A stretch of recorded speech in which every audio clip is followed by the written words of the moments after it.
Channel Humaid academy. My name is Mohammad Nasir.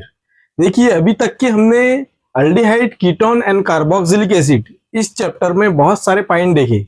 हमने introduction से लेकर इसकी मेथड ऑफ प्रिपरेशन तक के 4-5 पॉइंट अलग अलग टॉपिक के हमने देखे। अब नेक्स्ट जो टॉपिक है हमारा वो है फिजिकल प्रॉपर्टी। फिजिकल प्रॉपर्टी में हम इसके 3 पॉइंट पे डिस्कस करेंगे। 3 अलग अलग पॉइंट पे अलग अलग डिस्कशन रहेगा हमारा। इसमें अगर मैं आपको बतलाऊं तो वो है पहला पॉइंट हमारा nature of intermolecular forces in carbonyl compound. दूसरा है हमारा physical state, boiling point and solubility of aldehyde and ketone. और third point physical property, physical state, boiling point and solubility in carboxylic acid. हमने ये जो physical state है और boiling point है, सॉल्युबिलिटी है, ये कार्बोक्सिलिक एसिड का अलग लिए, और ये फिजिकल स्टेट, बॉइलिंग पॉइंट और सॉल्युबिलिटी ये अल्डिहाइड और कीटोन में ही हम देखेंगे।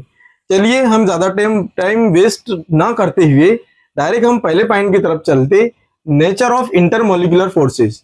देखिए, हमने अभी तक 11 चैप्टर बोलो या 10 नंबर का चैप्टर बोलो, दोनों ही चैप्टर में इस तरह के पॉइंट डिस्कस कर चुके। मैंने वहां पर भी आपको नेचर ऑफ इंटरमॉलिक्यूलर फोर्सेस के बारे में बतलाया था। जैसे इसके पहले के फंक्शनल ग्रुप में हमने नेचर ऑफ इंटरमॉलिक्यूलर फोर्सेस देखे, उसी तरह उसी टाइप का ये भी हम देखेंगे इसमें। चलिए, नेचर ऑफ इंटरमॉलिक्यूलर फोर्सेस। आपको पता है हम देख रहे हैं कार्बोनिल कंपाउंड में, कार्बोनिल कंपाउंड में देख रहे हैं, इसका मतलब ये है कि हम ये नेचर जो देखेंगे ये अल्डिहाइड में देखेंगे, यानी जिसके अंदर C डबल बॉन्ड OCH इस तरह का अगर कंपाउंड होगा उसमें देखेंगे। और दूसरे हम कीटोन में देखेंगे। ठीक है, कीटोन यानी C डबल बॉन्ड O और ये दोनों साइड से R अटैच हो। ठीक है, और कार्बोक्सिलिक एसिड में भी देखेंगे हम, एसिड में, उसमें इसका मतलब CO और OH और यहां पर R, यानी तीनों कंपाउंड में हमें देखना है नेचर कैसा है इंटरमॉलिक्यूलर फोर्सेस का। अगर आप तीनों कंपाउंड को देखेंगे तो उसमें कार्बोनिल ग्रुप बिल्कुल कॉमन है। देखिए, हम यहां पे लेते कार्बोनिल ग्रुप, इस तरह का जो ग्रुप है ये कार्बोनिल ग्रुप है आपके पास। ये यहां पे या तो अल्डिहाइड हो सकता, अगर मैंने यहाँ पे H लगा दिया तो ये अल्डिहाइड हो जाता, अगर मैंने यहाँ पर R लगा दिया तो कीटोन हो जाता, और अगर मैंने OH लगा दिया तो ये कार्बोक्सिलिक एसिड हो जाता। इसमें जो कार्बन और ऑक्सीजन जो बॉन्ड है ये बहुत ज्यादा इंपॉर्टेंट बॉन्ड है। अगर आपने इसको गौर से देखे होंगे तो इसमें एक डबल बॉन्ड है। ठीक है, डबल बॉन्ड है कार्बन और ऑक्सीजन के दरमियान। डबल बॉन्ड है, इसका मतलब ये है कि ये कोवैलेंट बॉन्ड है। ठीक है, कोवैलेंट बॉन्ड है। आपको पता है कि ये जो बॉन्ड बनी हुई है ये एक दूसरे की पार्टनरशिप की वजह से बनी हुई है, साझेदारी की वजह से बनी हुई है, इसीलिए हम इसे बोलते हैं कि ये कोवैलेंट बॉन्ड है। आपने 10th क्लास में या 11th क्लास में बहुत अच्छी तरह से देखे थे कि कोवैलेंट बॉन्ड किसे कहते हैं। पहली बात तो ये क्लियर हो गई कि ये दोनों के दरमियान, कार्बन और ऑक्सीजन के दरमियान में एक कोवैलेंट बॉन्ड है। और आपको ये भी बात अच्छी तरह से पता है कि ऑक्सीजन जो होता ये इलेक्ट्रोनिगेटिव होता। ठीक है, जब ऑक्सीजन इलेक्ट्रोनिगेटिव होता तो उस पर निगेटिव चार्ज होता और हम उसको डेल्टा निगेटिव से डिनोट करते। ठीक है, और आपको ये भी पता है यहाँ पे कि जब ऑक्सीजन इलेक्ट्रोनिगेटिव हुआ तो फिर जो कार्बन है तो वो पॉजिटिव होगा, यानी इसके ऊपर जो चार्ज होगा तो इसके ऊपर जो चार्ज होगा तो वो होगा डेल्टा पॉजिटिव चार्ज। ठीक है, इतनी बात क्लियर हो गई। हमने क्या देखी सबसे पहले कि कार्बन और ऑक्सीजन के बीच में कोवैलेंट बॉन्ड होती और ऑक्सीजन के ऊपर डेल्टा निगेटिव चार्ज होता और कार्बन के ऊपर डेल्टा पॉजिटिव चार्ज होता। ठीक है, अब इसके अंदर के नहीं आप देखेंगे तो ये 2 पोल यहाँ पे डेवलप हो रहे, एक तो यहाँ पे ये पोल डेवलप हो रहा और एक ये पोल डेवलप हो रहा है यहाँ पे पॉजिटिव, यानी निगेटिव पोल डेवलप हो रहा है यहाँ पर और यहाँ पे पॉजिटिव पोल डेवलप हो रहा। तो हम इसको ये बोल सकते हैं, सबसे पहले पॉइंट में हम ये बोल सकते हैं कि इसके दरमियान में जो बॉन्ड है वो पोलर कोवैलेंट बॉन्ड है। ठीक है ना, पोलर कोवैलेंट कोवैलेंट इसमें जो होता, सबसे पहले हमने देखे कि ये एक पोलर कोवैलेंट बॉन्ड होता। देखिए, अब दूसरी थिंकिंग ये होती इसमें कि अगर मैंने यहाँ पर दो कंपाउंड लिया यहाँ पे, तो देखिए मैं यहाँ पे इस तरह से दो कंपाउंड लेता, एक कार्बन और ये इस तरह की डबल बॉन्ड, और ये ऑक्सीजन, और ये यहाँ पे एक हाइड्रोजन, और ये एक हाइड्रोजन तरह की बॉन्ड। मैंने क्या किया कि दो दो मॉलिक्यूल लिया कार्बोनिल ग्रुप के। अब देखिए ये यहां पर भी ऐसी होगा कि ये जो बॉन्ड होंगी ये इस तरह की बॉन्ड होंगी, और क्योंकि ये कार्बन है इसलिए इसके ऊपर कौन सा चार्ज होगा, इस पे पॉजिटिव चार्ज होगा, और इसके ऊपर निगेटिव चार्ज होगा। देखिए होता ये, इसके अंदर क्या होता कि ये जो यहाँ का ऑक्सीजन है, ये ऑक्सीजन कार्बन से अट्रैक्ट होता, क्योंकि ऑक्सीजन के ऊपर निगेटिव चार्ज है और कार्बन के ऊपर पॉजिटिव चार्ज है, तो ये इन दोनों के दरमियान एक अट्रैक्शन होगा। ठीक है, यहाँ पे एक अट्रैक्शन होगा। और इसी तरह ये जो ऑक्सीजन है और ये कार्बन है, यहाँ पे निगेटिव चार्ज है और ये पॉजिटिव चार्ज है, और आपको पता है पॉजिटिव और निगेटिव चार्ज के दरमियान में एक अट्रैक्शन होता, ये यहाँ पर भी एक अट्रैक्शन होगा। अब ये जो अट्रैक्शन होगा, तो इस अट्रैक्शन को इधर से भी और इधर से भी, इस अट्रैक्शन को हम बोलेंगे dipole dipole attraction, dipole dipole attraction attraction. हम सेकंड पॉइंट में ये बोल सकते हैं कि in two molecule in two molecule of carbonyl compound dipole attraction is present, dipole attraction is present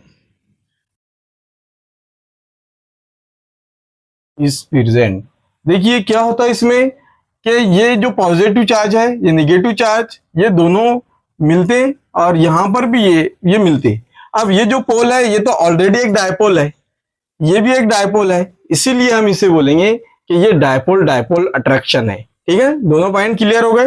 एक बार क्विकली हम रिवाइज कर लेते। सबसे पहले हमने क्या देखे, कार्बोनिल कंपाउंड में कार्बन और ऑक्सीजन, ये मेन इसमें बॉन्ड होती और ये कोवैलेंट बॉन्ड होती। और दूसरी बात ये कि यहाँ पे निगेटिव चार्ज है ऑक्सीजन पर और कार्बन के ऊपर पॉजिटिव चार्ज है, तो इसलिए यहाँ पे हम बोल सकते हैं कि यहाँ पे दो पोल डेवलप हो रहे।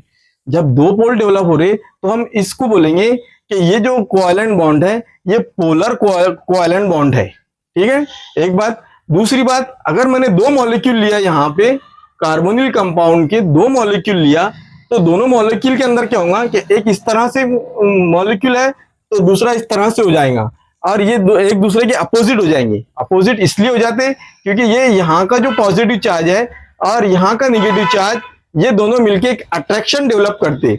इसी तरह यहाँ का भी एक पॉजिटिव चार्ज और ये निगेटिव चार्ज, ये मिलकर भी एक अट्रैक्शन डेवलप करते। इसलिए हम इसे कहते कि ये जो बीच इसमें का जो अट्रैक्शन है ये डायपोल डायपोल अट्रैक्शन है। ठीक है, ये था हमारा पहला पॉइंट जिसे हमने कहा कि नेचर ऑफ इंटरमॉलिक्यूलर फोर्सेज है। ठीक है, आई होप कि आपके ये पॉइंट पूरी तरह से क्लियर हो गया होगा। अब हम चलेंगे सेकंड पॉइंट की तरफ, जिसे हम बोल देंगे physical state, boiling point and solubility.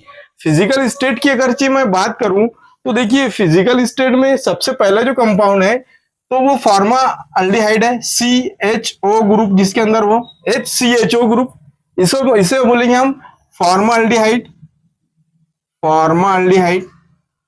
ये जो होता ना, तो ये रूम टेम्परेचर के ऊपर गैसेस फॉर्म में होता, ये एकदम गैसेस फॉर्म में होता। उसके बाद नेक्स्ट कंपाउंड की अगर मैं बात करूं CH3CHO, तो ये भी गैसेस होते। जितने भी निचले एल्डिहाइड है ना, तो ये गैसेस फॉर्म में होते और इनका कलर जो रहता ना, तो ये कलरलेस होते। ठीक है, इसी तरह कीटोन में भी इस तरह ही होता कि ये जो एसिटाल्डिहाइड होता ना, तो ये वोलेटाइल नेचर का होता। वोलेटाइल नेचर का इसलिए होता कि देखिए अगरचे मैंने एक कंटेन में, एक बीकर के अंदर थोड़ा सा वाटर रखा और 2-3 घंटे मैंने उसे छोड़ दिया, तो 2-3 घंटे के बाद जब आके आप दोबारा देखेंगे उस वाटर को, तो उस बीकर में उतना ही वाटर आपको दिखेगा। लेकिन अगर मैंने उसमें एसिटाल्डिहाइड रख दिया और 2-3 घंटे उसे छोड़ दिया, फिर जब आके आप दोबारा उसे देखेंगे तो उसमें का पूरा एसिटाल्डिहाइड गायब हो जाएगा। इसीलिए इसे कहा जाता है कि ये ओलाटाइल नेचर का है। तो ये बहुत ओलाटाइल नेचर का होता और इसकी स्मेल बहुत ज्यादा होती। अगर आप लैब में गए होंगे तो वहां देखे होंगे आपने फॉर्माल्डिहाइड और अपने को एसिटाल्डिहाइड, तो बहुत ज्यादा स्मेल होती है इसमें। तो ये कलरलेस गैसेस होती निचले, और उसके बाद कीटोन्स जो रहते कुछ, वो निचले कीटोन जो होते तो वो लिक्विड फॉर्म में होते। इस तरह से ये पॉइंट जो था हमारा, तो वो था फिजिकल स्टेट का। अब जो सेकंड पॉइंट है हमारा, वो है बॉइलिंग पॉइंट एंड सॉल्युबिलिटी। सबसे पहले हम देखेंगे बॉइलिंग पॉइंट।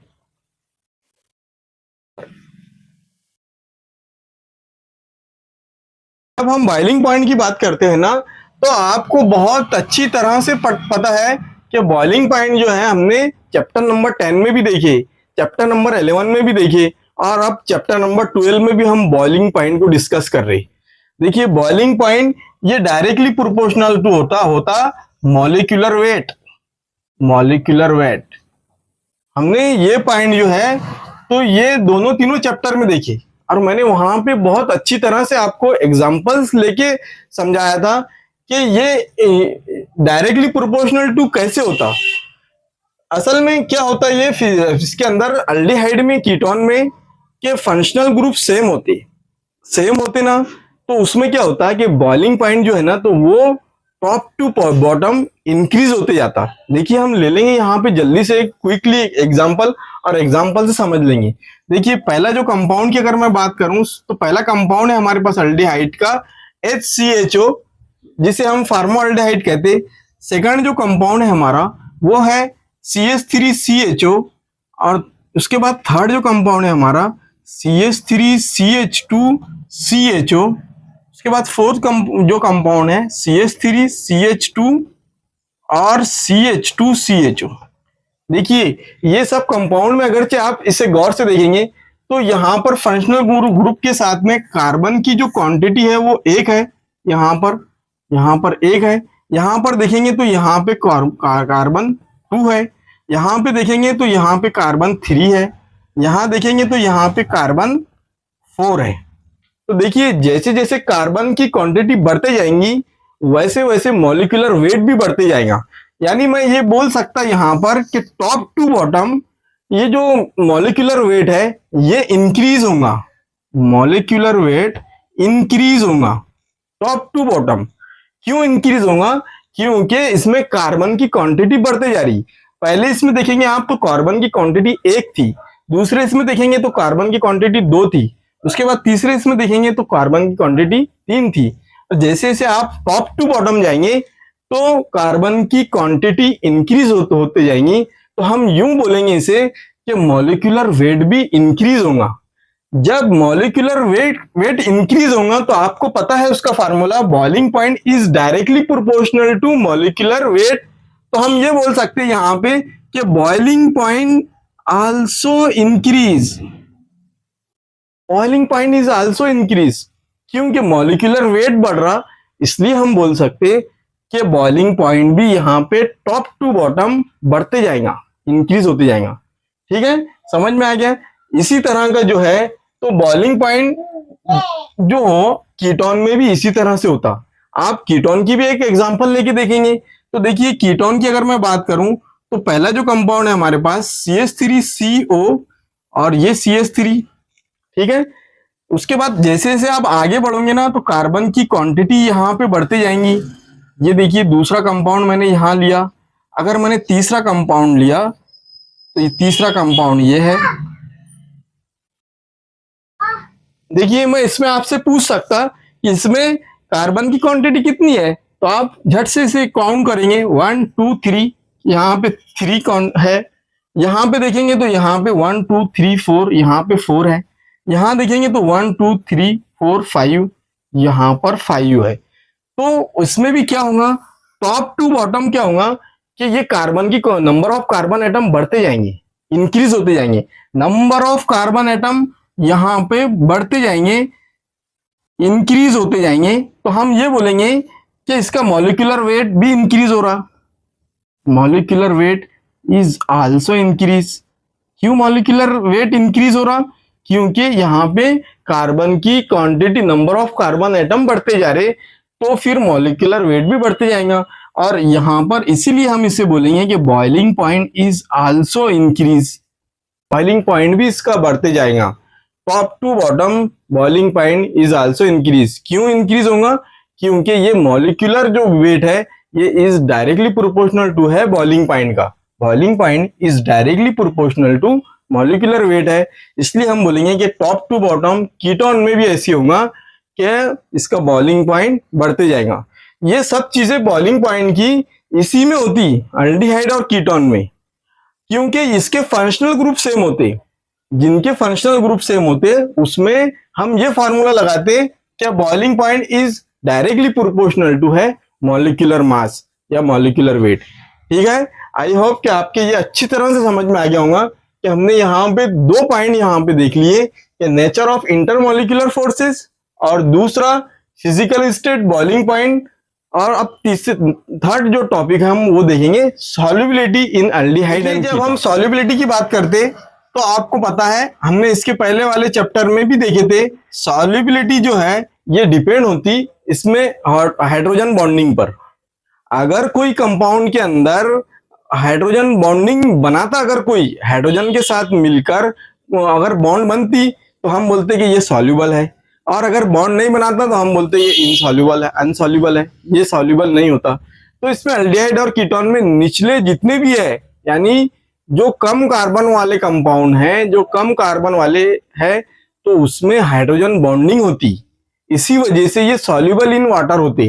तो देखिए क्या होता कि ये हमारे पास कार्बोनिल कंपाउंड है, इस तरह का कार्बोनिल कंपाउंड, ये कार्बन है और ये ऑक्सीजन है। मैंने अभी अभी आपको बतलाया था कि इसके जो दरमियान में होते तो ये पोल डेवलप होते, तो डेवलप होने की वजह से ये निगेटिव चार्ज होता इस पे और इस पे पॉजिटिव चार्ज होता, इस तरह के ये कंपाउंड होते। ठीक है, ये है हमारा सीओ बॉन्ड। सीओ बॉन्ड पे देखेंगे जब हम इसको वाटर में मिलाते, जब पानी इसके अंदर डालते, तो देखिए मैं यहाँ पर ऑक्सीजन लेता, ये ऑक्सीजन और ये H और ये H, कैसे भी ले सकते हैं आप, ऐसा कुछ नहीं। तो देखिए ये इसमें भी क्या होता कि ये ऑक्सीजन के ऊपर, हाइड्रोजन के ऊपर पॉजिटिव चार्ज होता और इस पे निगेटिव चार्ज होता। ठीक है, तो इसमें होता क्या है, इनके दरमियान एट अट्रैक्शन होता, और ये अट्रैक्शन को ही हम बोलते कि ये हाइड्रोजन बॉन्डिंग है, हाइड्रोजन बॉन्डिंग है। और ये हाइड्रोजन बॉन्डिंग की वजह से क्या होता कि ये जितने भी कंपाउंड हैं तो ये सॉल्युबल होते वाटर में। ठीक है, समझ में आया? अगर आपसे सॉल्युबिलिटी पूछा जाए तो आपने इसमें एग्जाम में फिगर जरूर देना, चाहे वो 2 मार्क का पूछा जाए। ठीक है, चलिए ये थी सॉल्युबिलिटी। अब नेक्स्ट पॉइंट जो है हमारे पास वो है physical state, boiling point and solubility in carboxyl. देखिए नेक्स्ट पॉइंट जो है हमारा वो है फिजिकल स्टेट। फिजिकल स्टेट अब कार्बोक्सिलिक एसिड की देख रहे हैं हम फिजिकल स्टेट। फिजिकल स्टेट की जब हम बात करते हैं तो देखिए इसमें एक तो लोअर कार्बोक्सिलिक एसिड होते और एक हायर कार्बोक्सिलिक एसिड होते। जब वो 1 कार्बन से लेकर तो 9 कार्बन तक के हम जाएंगे तो ये सबके सब जो है ना तो लोअर कार्बोक्सिलिक एसिड कहा जाएगा इसे। देखिए मैं यहाँ पे लेता, ये CH3COOH है, ये यहाँ से अगर देखिए यहाँ पे 2 कार्बन है, इसके ऊपर का अगर देखिए हमने HCOOH, ये 1 कार्बन है। अब ये 2 कार्बन है, यहाँ से लेकर अगर मैं 9 कार्बन तक के जाऊंगा तो ये लोअर कार्बोक्सिलिक एसिड कहलाएंगे, लोअर कार्बोक्सिलिक एसिड कहलाते इसे। और 9 से ऊपर जो जाएंगे तो ये हायर कार्बोक्सिलिक एसिड कहलाते, हायर कार्बोक्सिलिक एसिड। समझ में आया? Lower and higher. तो लोअर कार्बोक्सिलिक एसिड जो होते ना तो ये कलरलेस लिक्विड के फॉर्म में होते, ये जो है ना तो कलरलेस लिक्विड फॉर्म में होते।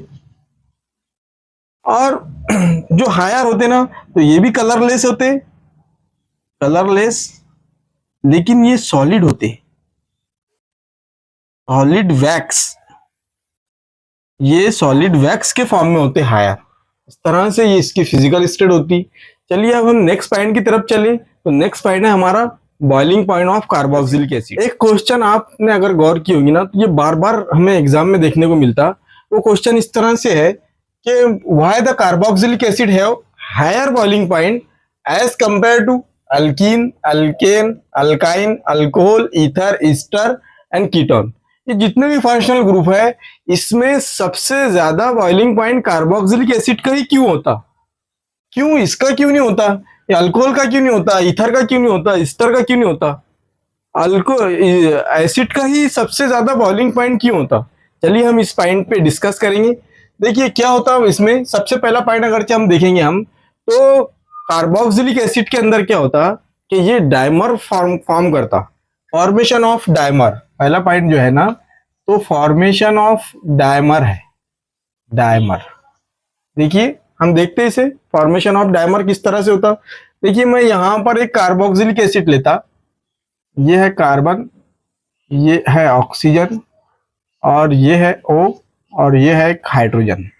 मैं और यहाँ पर एक कोई भी बॉन्ड, एक मैं और एक कंपाउंड लेता, दूसरा कंपाउंड यहाँ पर, एक और यहाँ पे एक और एसिड लेता यहाँ पे। देखिए यहाँ मैंने कार्बन लिया, ये डबल बॉन्ड ऑक्सीजन, और यहाँ पर ऑक्सीजन, और यहाँ पे हाइड्रोजन।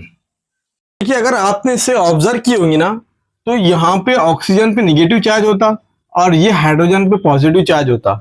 इसी तरह अगर से आप यहाँ भी देखेंगे ना, तो यहाँ भी ऑक्सीजन पे निगेटिव चार्ज होगा और हाइड्रोजन के ऊपर पॉजिटिव चार्ज होगा। होता क्या इसके अंदर कि ये यहाँ पे एक अट्रैक्शन होगा, ये निगेटिव चार्ज पॉजिटिव चार्ज से अट्रैक्ट करेगा। इसी तरह यहाँ पर भी ये पॉजिटिव चार्ज निगेटिव चार्ज से अट्रैक्ट करेगा। ये अट्रैक्शन हाइड्रोजन और ऑक्सीजन बॉन्ड के दरमियान में होगा। हाइड्रोजन और ऑक्सीजन बॉन्ड के दरमियान देखेंगे तो आप दो मॉलिक्यूल है ये, तो दो मॉलिक्यूल होने की वजह से दो हाइड्रोजन बॉन्डिंग बन रही है यहाँ पे, हाइड्रोजन ऑक्सीजन की बॉन्डिंग बन रही। तो हम इसे बोलेंगे फॉर्मेशन ऑफ डायमर, इसे हम बोलेंगे फॉर्मेशन ऑफ डायमर, क्योंकि ये अब एक दो मॉलिक्यूल होने की वजह से हम इसे बोलेंगे कि ये डायमर है। इतनी बात क्लियर हो गई कि इसमें एक डायमर का फॉर्मेशन होता। ठीक है, कि ये जो हमने देखे कार्बोक्सिलिक एसिड, ये एक एसिड देखे, ये दूसरा एसिड देखे, तो दोनों में एक डायमर का फॉर्म होगा। ठीक है, एक ग्रुप था कार्बोक्सिलिक ग्रुप था, दूसरा ये ग्रुप था, दोनों मिलकर इन्होंने एक डायमर फॉर्म किए। तो आप अगर गौर करेंगे ना, तो ये छोटा सा एक मॉलिक्यूल था, ये एक छोटा सा ग्रुप था, दोनों भी छोटे छोटे ग्रुप मिलकर एक बड़ा सा ओवरऑल इन्होंने डायमर फॉर्म किए। तो हम यहाँ पे दूसरे पॉइंट में ये बोल सकते कि size of molecule is increase. क्या होगा कि इसकी साइज बढ़ जाएगी ना। पहले ये छोटी सी साइज थी एक, अब दोनों मिल गए तो इनकी ओवरऑल साइज जो है तो ये इंक्रीज हो गई। साइज ऑफ मॉलिक्यूल इंक्रीज, ये इसकी साइज बढ़ गई। जाहिर सी बात है जब इसकी साइज बढ़ गई तो इसमें वंडरवॉल फोर्सेस भी बहुत ज्यादा लगेंगी। ठीक है, क्योंकि इसकी साइज बढ़ने की वजह से क्या होगा कि वंडरवॉल फोर्सेस जो है ना, तो ये भी इंक्रीज होंगी। ठीक है, वंडरवॉल फोर्सेस भी इंक्रीज होंगी। अब जाहिर सी बात है जब वंडरवॉल फोर्सेस ज्यादा लगेंगी तो इसको तोड़ने के लिए एनर्जी भी बहुत ज्यादा लगेंगी। तो फिर जब एनर्जी भी जब ज्यादा लगेंगी तो फिर हम इसे बोल सकते कि ये जो है ना, तो इसका boiling point as compare to other group के बहुत ज्यादा होता होगा कि इसकी वंडरवॉल फोर्सेस ज्यादा लगने की वजह से इसे एनर्जी भी ज्यादा लगेंगी। जब एनर्जी ज्यादा लगेंगी तो हम फिर इसे बोल सकते कि भाई इसका बॉइलिंग पॉइंट भी बहुत ज्यादा होगा, boiling point is also increases. इस तरह से फिर हम ये बोल सकते हैं कि जितने भी ये हमारे पास अल्कीन, अल्केन, अल्काइन, अल्कोहल और ईथर है, ये सबसे ज्यादा बॉइलिंग पॉइंट कार्बोक्सिलिक एसिड का होता। ठीक है, समझ में आया? ये 2 मार्क के लिए आपको क्वेश्चन आता इसका बॉइलिंग पॉइंट।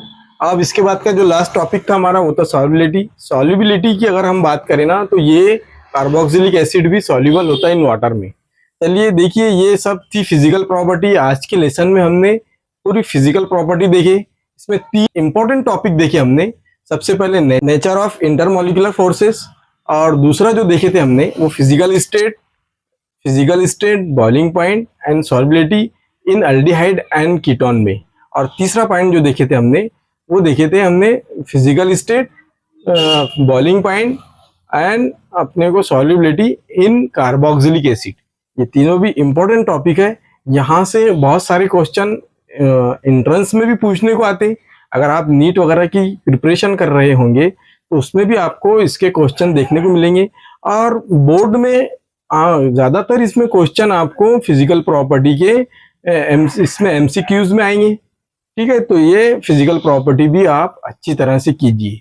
चलिए, अगर आपको हमारा लेसन पसंद आता तो आप इसे एक लाइक ज़रूर कीजिए और इसे शेयर कीजिए, और जिसने अभी तक सब्सक्राइब नहीं किया तो इसे सब्सक्राइब भी कीजिए। हम नेक्स्ट टॉपिक के साथ अब नेक्स्ट लेसन में मिलेंगे। नेक्स्ट टॉपिक रहेगा हमारा chemical property of carboxylic acid.